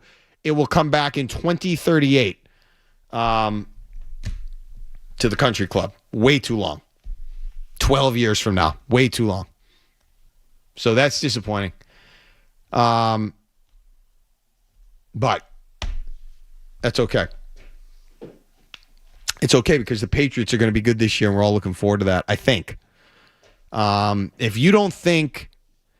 anything, think of it this way, too. Anything that you might be concerned about isn't really a concern that they're going to be derailed or not be a prosperous team this year, not make the playoffs.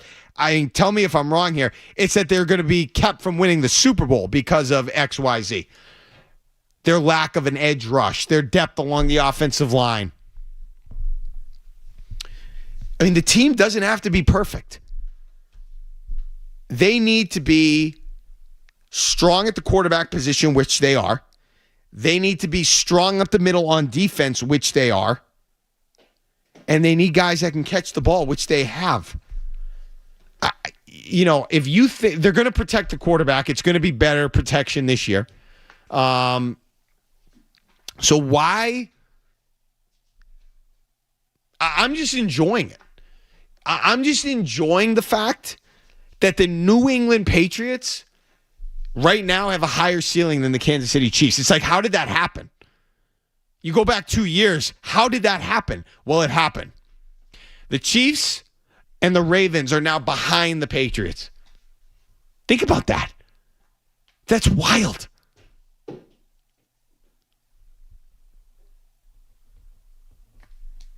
That's wild to me, that they were able to put themselves in that position that quickly. Now, there are other teams that could be on the ascent. Okay, I'm interested in the LA Chargers. Mike McDaniel as their offensive coordinator. I've always been a fan of John Harbaugh. Check that, Jim Harbaugh. I don't think he's the coach that he once was. I don't think he's the coach from 15 years ago in San Francisco. He's gotten a little older. I think he's lost a little bit of his fastball.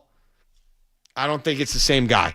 But that doesn't mean he's still not a quality coach who in moments can do things. I think the Chargers will be a factor this year.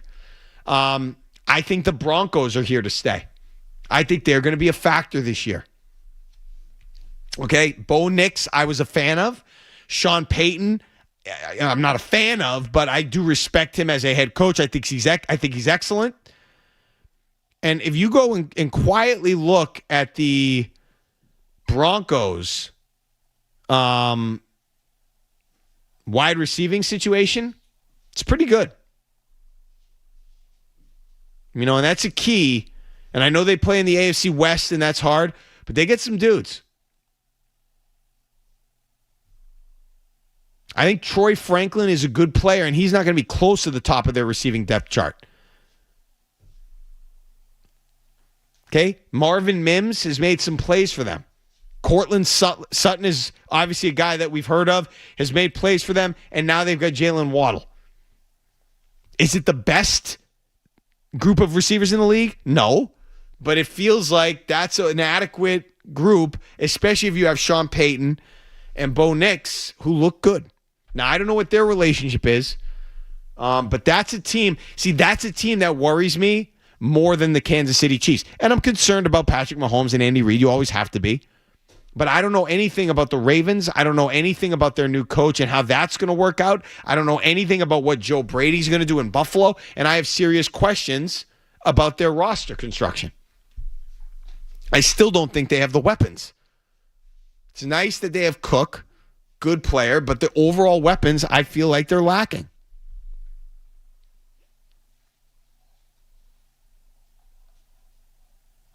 Denver is going to be a factor in the AFC this year. I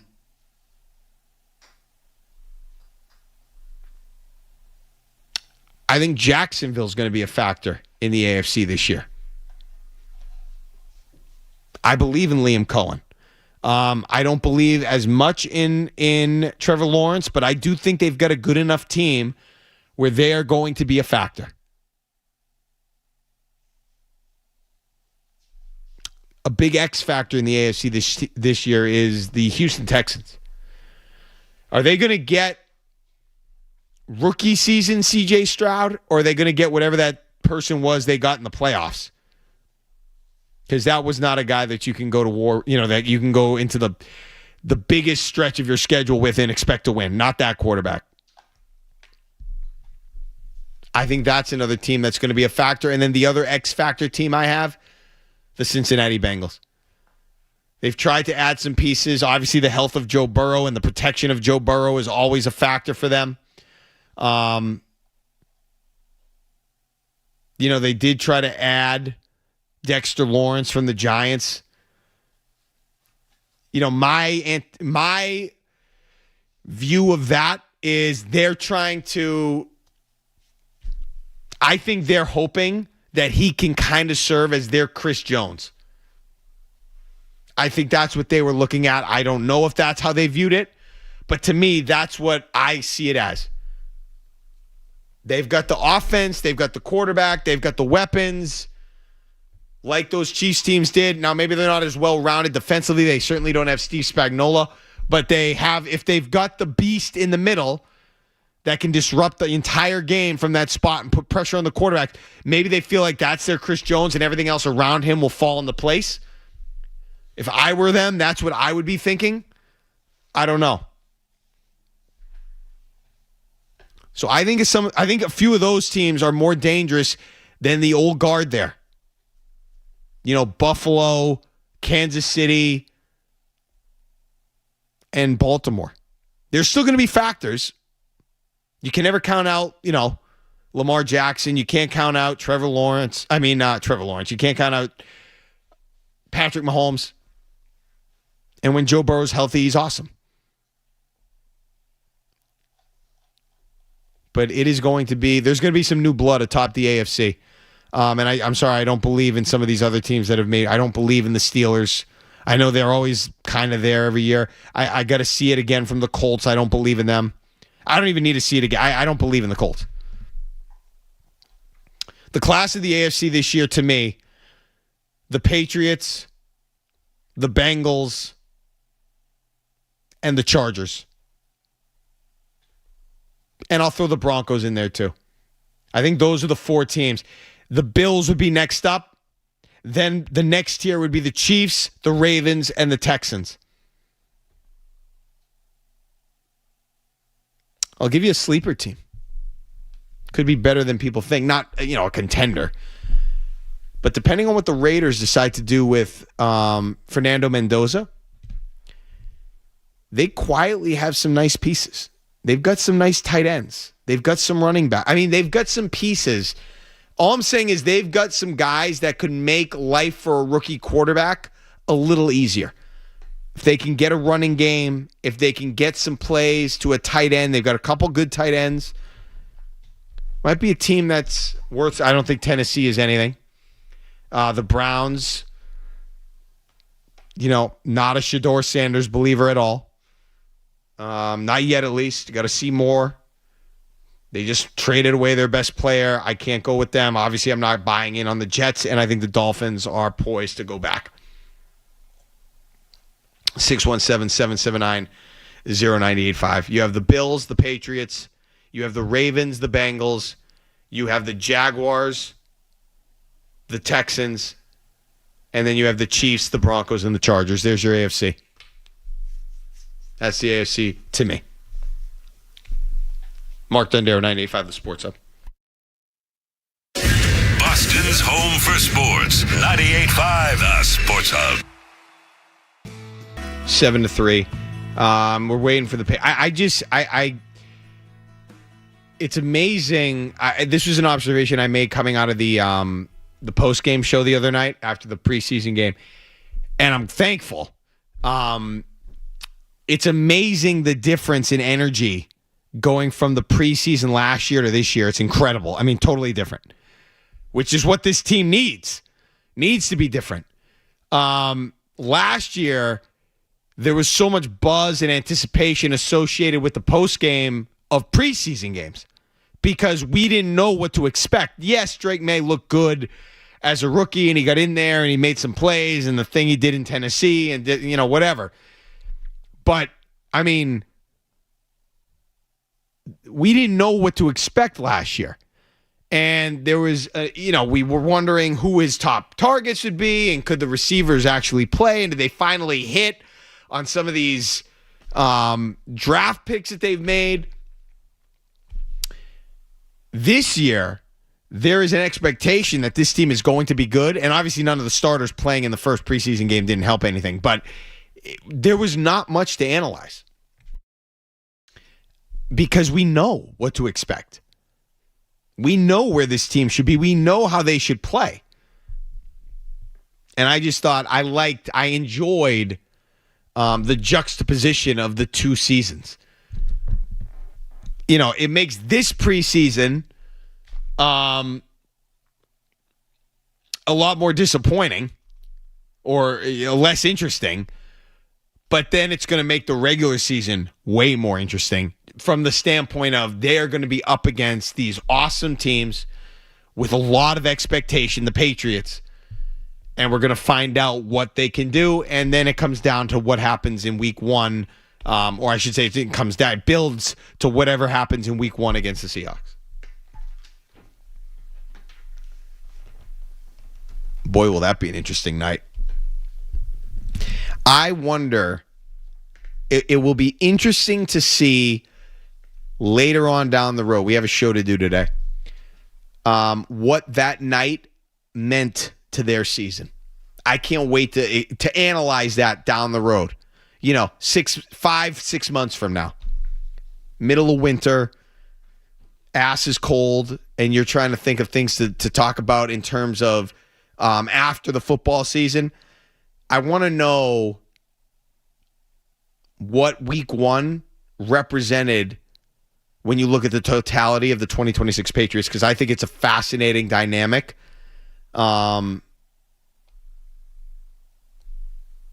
That they're going to be put in this position they're going to be put in. And I wonder if it could be the best thing that happens to this team or the worst thing that happens to this team. I don't know. Maybe it'll just be a Seattle thing. If Drake May goes out there and doesn't perform well. I mean, I guess what I'm asking is, how concerning is this game to you? To me, I mean, it's just so much bigger than a normal week one game. It's so much bigger. Okay, a normal week one game versus the Raiders at home. Okay, it's always a big deal. It's week one of the NFL season. Teams that start slow, blah, blah, blah. They don't have a good chance of making the playoffs. We know all the stats. My point is,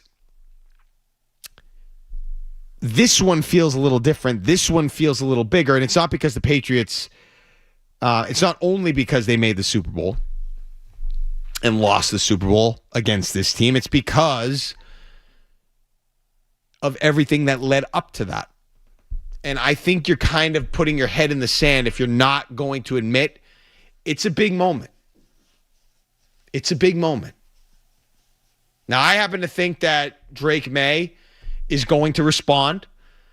Regardless of how he plays in week one, I think he's going to respond, and I think he's legit. It just might take a little bit longer, and it might impact this season if he doesn't play well. That's all.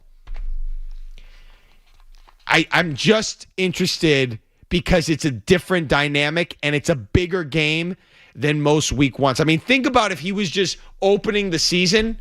They were a good team. They were probably going to play another good team to open the season to build all that hype and stuff. But if he was opening the season, I don't know, pick a team.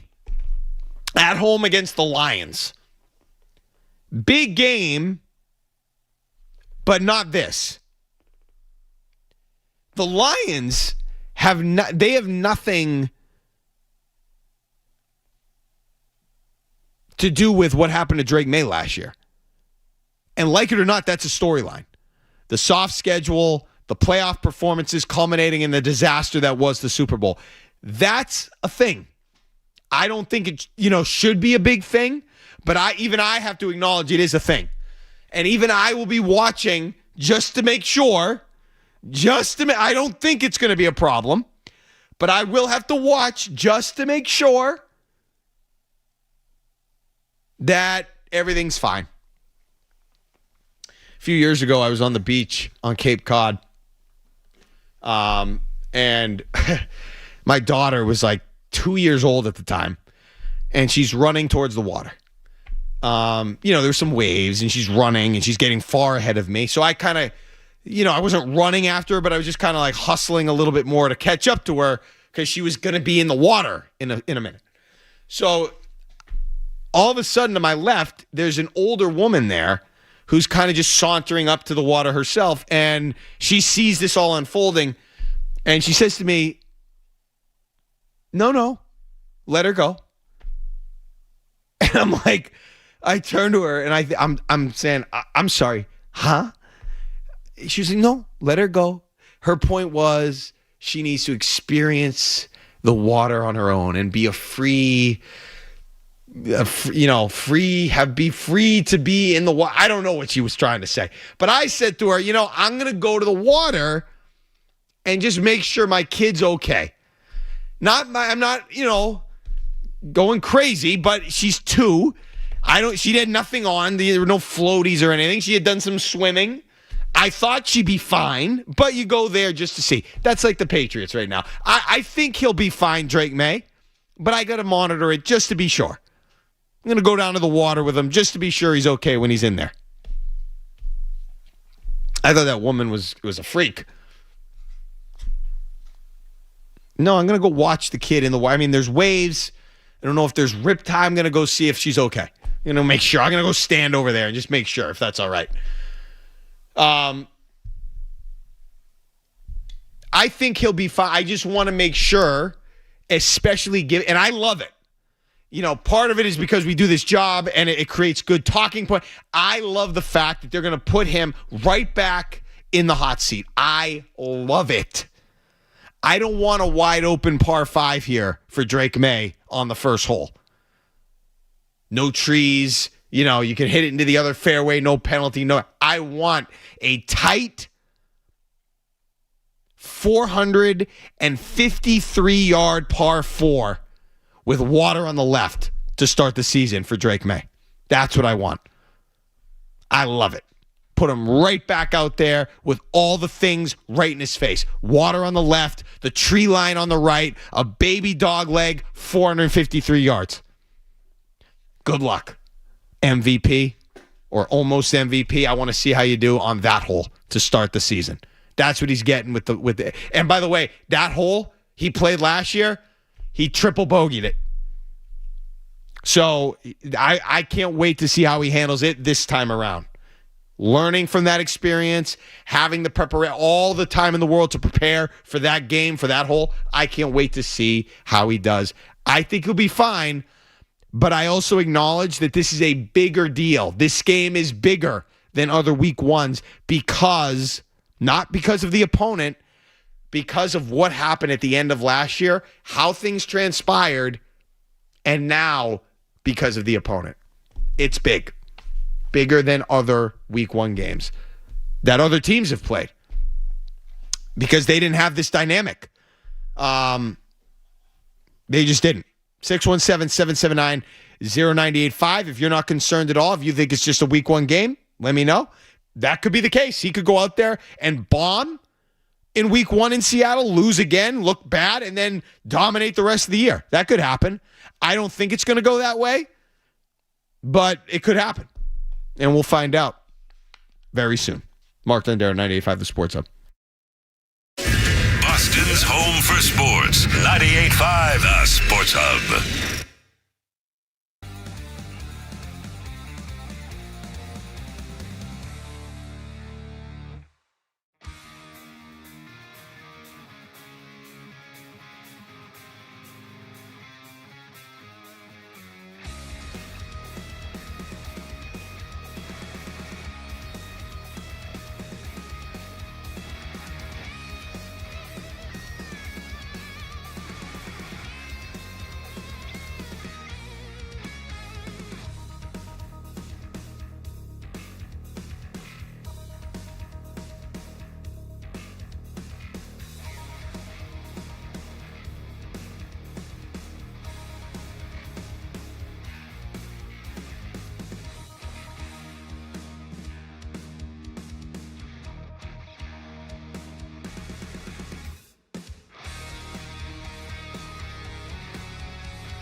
They've all been in multiple Super Bowls within the last 5 to 7 years.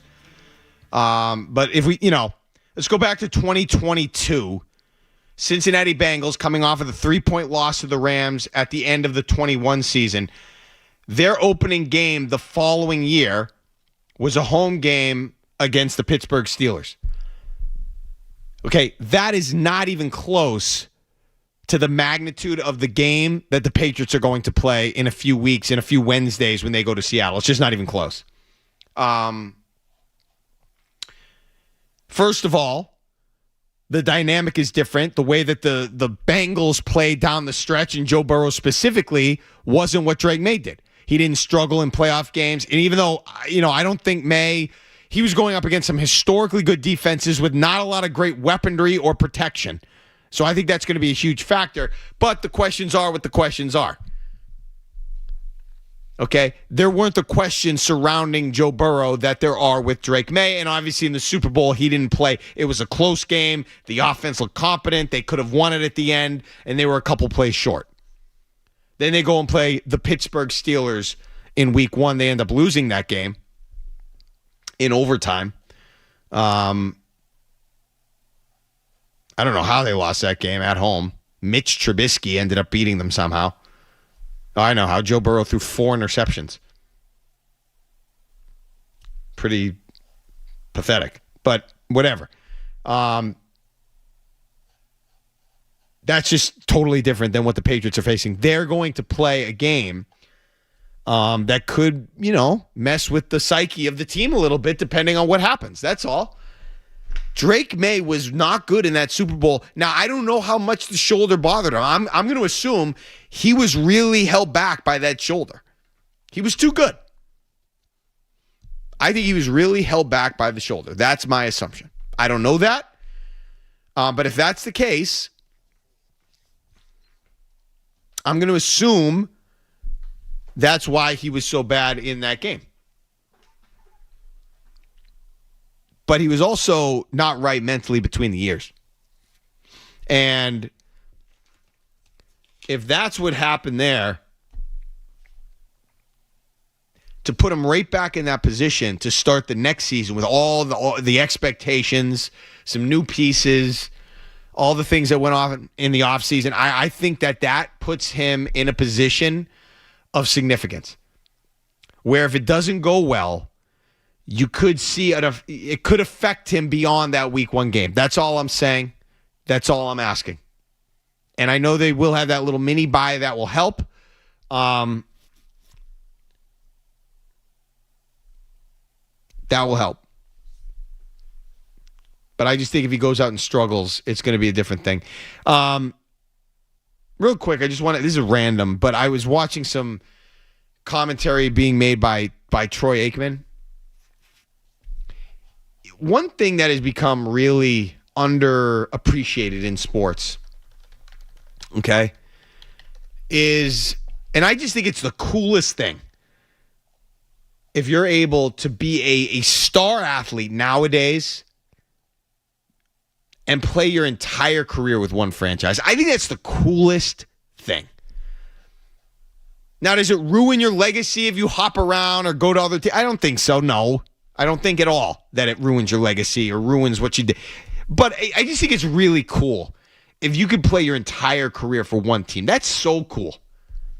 And I just feel like it happens less and less and less. And I think it's awesome that Edelman played his entire career for the Patriots. That's baller. That guy's a Patriot. And, Troy Aikman made me think of it. He was a cowboy. That's all he was, a cowboy. That's the only team he ever knew. Again, I don't think it ruins anything if you had to play for multiple teams. Some players don't have the choice, which I understand. Some guys do have the choice and choose to leave, which I can understand. But I just think the fact, that a star, legendary player can play for one team for his entire career, I just think that's really cool and really rare. Kobe Bryant with the Lakers. That's awesome that he was a Laker his entire career. Larry Bird, Celtic, his entire career. Awesome. That's awesome. Sometimes you don't have a choice. Do I think it was a waste for Tom Brady to go to Tampa? Obviously not. It felt like he needed that. So good for him. He found something that he still wanted to hunt down in Tampa. Good for him. Fred is in Bill Ricca on Drake May. Hey, Fred. Hey, yeah, thanks for letting me on. My concern with Drake May is not his physical ability, but I'm really concerned about his two things. First of all, his football IQ, I don't think is nearly as high as an elite quarterback needs it to be. And also, he's very mistake-prone, and I think a lot of the mistake-prone is that he likes to play a game that kind of fosters that. And I think the stronger the competition, the they make mistakes. And then, in my view, he really was no more than an average quarterback throughout the playoffs. And he was not the reason they made it to the Super Bowl, without any question. So that's kind of my concern about him right now. And that's valid. Thanks for the call, Fred. So Fred this is what everybody who doubts Drake May is feeling right now. What Fred just talked about. They think that what you saw in the playoffs was more of what Drake May really is. I disagree with that. Okay, I'm going on the record before this season even begins. I disagree. I think the Drake May we saw in the regular season is more of the quarterback Drake May is. Now, does that mean he's going to put up MVP-like numbers or look like the MVP game in and game out every playoff game he plays from here on out? No. I don't agree with that call. Now, I understand why Fred might feel those feelings. You know, they finally play some good teams. It's playoff football, and you look like that, and then you look like you did in the Super Bowl. But I don't agree. I think that Drake May is the real deal, and I think this time around, with you got to keep in mind the weapons, the protection, they all got exposed in the playoffs. What happened to Stephon Diggs in the playoffs? He was nowhere to be seen for large stretches of that playoff run. Disappointing. If he has better protection and better pieces to throw to, which he does, and if some guys evolve, which I hope they do, Travion Henderson, they get a little screen game going. If there could be a totally different outlook on Drake May against some of these teams, and I expect there to be shortly into this season. I will be really surprised if we get into the first week of the season and he looks like he did in the playoffs, and he's struggling like he did in the playoffs and looks inept and overwhelmed and like he saw ghosts. I would be stunned. I understand people have reservations. Fred has reservations. But I don't think I think what you saw in the playoffs was the outlier. But the good news is we're going to find out really quickly, because I think the real quarterback will be the one we see in weeks 1 through 4. You might have to give him a second, but it's not going to take him halfway through the season to show us who he is. He's going to show us right in the first month, September.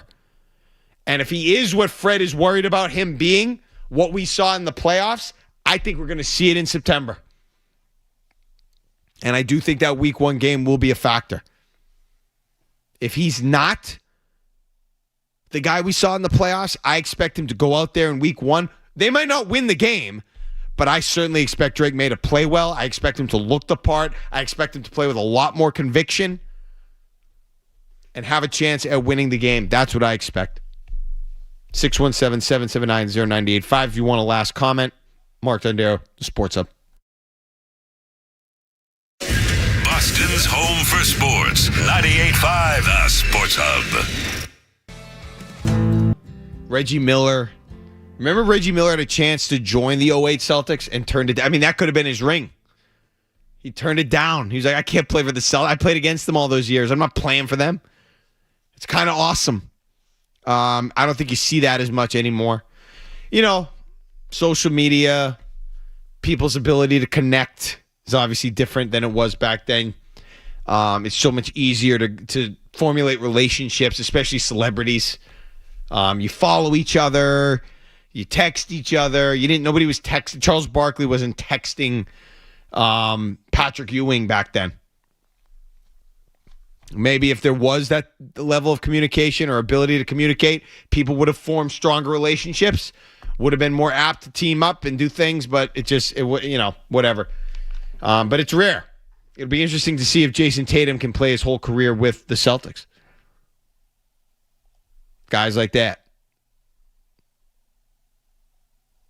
Doesn't look like Roman Anthony will be the Red Sox his entire career. I don't know at this point. It doesn't look good, but Sox still in a rain delay. In case you missed it, my 98.5 top 5 biggest preseason moments in Patriots history. Number 5, the 2000 Hall of Fame game. Brady's debut. Belichick thought he showed enough to validate their decision taking him. Number 4, Jimmy Garoppolo's debut in the preseason 2014 against Washington. Threw for 150 plus yards, a touchdown. Looked the part, lit a fire under Tom Brady. Number 3, Julian Edelman's punt return against the Eagles in 2009. put Edelman on the radar of everybody in New England, including the coaches, helped him solidify a spot on the roster and created his own path from there. Number 2, Malcolm Butler against Washington in the 2014. That was a huge preseason, probably the biggest preseason game, the single game in the history of the Patriots. 2 huge things happened in that game. Butler all over the field against Washington. Got himself on the roster, set the scene, set the table for what would ultimately happen later that year in the Super Bowl, obviously at the end of the game when he got the pick. And then number 1, Brady to Sean Morey at the end of the game against the Lions, a 13-10 win in the preseason in the year 2000. Again, I think that's the play and the game that put Brady on the roster and kept him off the practice squad where another team could have poached him. I think it was that play, that game that convinced Belichick, you know what? We need this guy on the active roster to make sure he sticks around. Big preseason moments. Don't sleep on the preseason. It's different now. Join practices. The league overall is different. I don't think it's, I don't like the way it works now as much.